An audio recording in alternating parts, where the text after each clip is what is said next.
Robert Kiyosaki had two main influential fathers in his life: Poor Dad and Rich Dad. Poor Dad was his biological father, a man who was highly intelligent and very well educated. Rich Dad was the father of Kiyosaki's best friend. He dropped out of school at 8th grade, but didn't stop learning and improving himself. Poor Dad believed in studying hard and getting good grades, then finding a well-paying job. Yet, despite these seemingly positive attributes, Poor Dad didn't do well financially. On the other hand, Rich Dad had a similar work ethic to Poor Dad, but with a twist. He believed in financial education, learning how money works, and understanding how to make money work for you. With hard working, Rich Dad eventually became a millionaire by applying his knowledge on how money works. In his famous book Rich Dad, Poor Dad, Kiyosaki discusses the 6 lessons that he learned from his rich dad on how to use money as a tool for wealth development. Are you ready for the 6 lessons from Kiyosaki's rich dad to become a better self financially? Let's dive in. Lesson 1. The rich don't work for money. People often misunderstand this lesson, and mistakenly believe that the rich don't work at all. In fact, the complete opposite is true. The majority of rich people do work very hard, but they go about it differently than most people do. Rich people and people who want to become rich, work every day and learn every day on how to put money to work for them. As Rich Dad says, the poor and middle class work for money. The rich have money work for them. Having a regular job is just a short-term solution to the long-term problem of creating wealth and financial freedom. It is human nature to spend more the more you earn, and it is driven by fear and greed. It's fear that keeps most people working at a job. The fear of not paying their bills, the fear of being fired, the fear of not having enough money, and the fear of starting over. Fear drives you to work harder, and as a result of that, you get a promotion with a bigger paycheck. Your fear subsides for now, and your greed kicks in. You start buying new clothes, new car, new house. But it won't be long before your fear comes back, because you now face much bigger bills.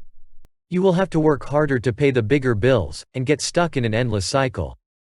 Most people will never get out of that cycle, and are forced to work for someone else for the rest of their life.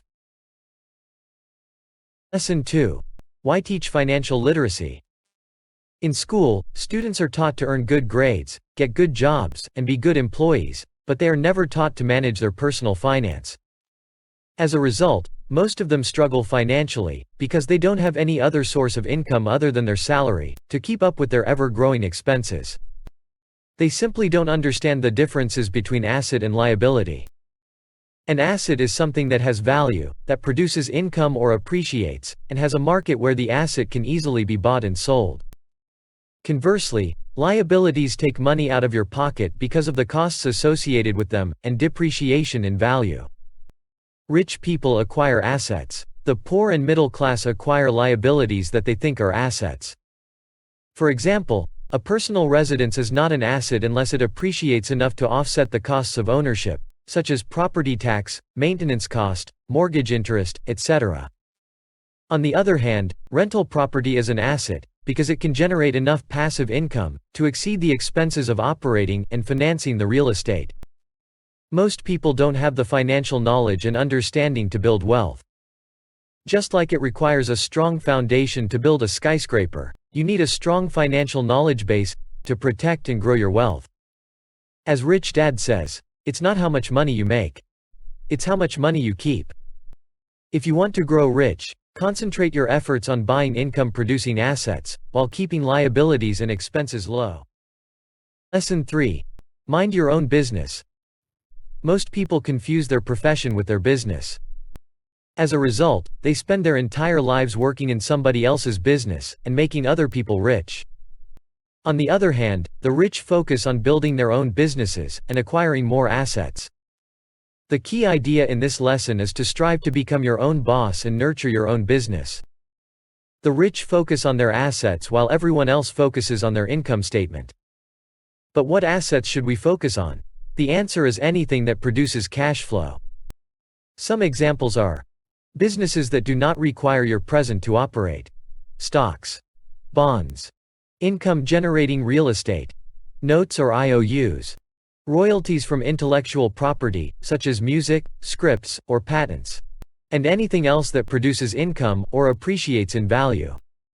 You should think of each dollar in your assets column as an employee that can work for you 24 hours a day and bring you more money even when you are sleeping.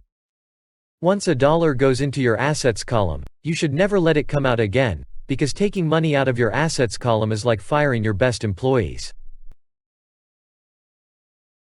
Lesson 4. The power of corporations. The rich understand the power of company structures and the tax code, and use every legal means they can to minimize their tax burden. Business owners with corporations first earn their money, then they can spend it, and then they only pay taxes on whatever money is left over for the corporation. On the other hand, employees who work for corporations first earn their money, then they pay taxes to the government, and then they can spend whatever is left. The rich never stop improving their financial IQ, which comprise of 4 main components. First component is accounting, or the ability to read and understand financial statements, so you can tell if a business is doing well or not. Second is investing, or using your money to make more money. Third is understanding the market, or understand how the supply and demand work.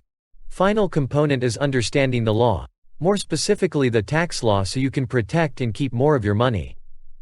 Understanding the legal and tax advantages significantly contribute to building long-term wealth. Corporations not only have tax benefits, as they can pay expenses before paying taxes, but they also get legal protection from lawsuits. When someone sues a wealthy individual, they are often met with layers of legal protection, and often find that the wealthy person actually owns nothing in their own name.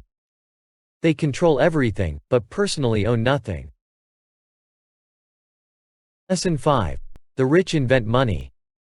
Inventing money means finding opportunities or deals that other people don't have the skill, knowledge, resources, or contacts to do so. There are 2 types of investors. The first type and most common type of investors are those who buy packaged investments, such as a mutual fund, a REIT, a stock, or a bond. This is a clean and simple way of investing. They simply entrust their money to a developer or fund manager. The second type of investors are those who create investments. They are professional investors who look after their own investments, research the market to find deals that make sense, then hire people to manage the daily oversight. Professional investors have 3 things in common. First, they can identify opportunities that other people do not see. Second, they have money or they can raise money for the investment. And finally, they can form and manage a team of smart people.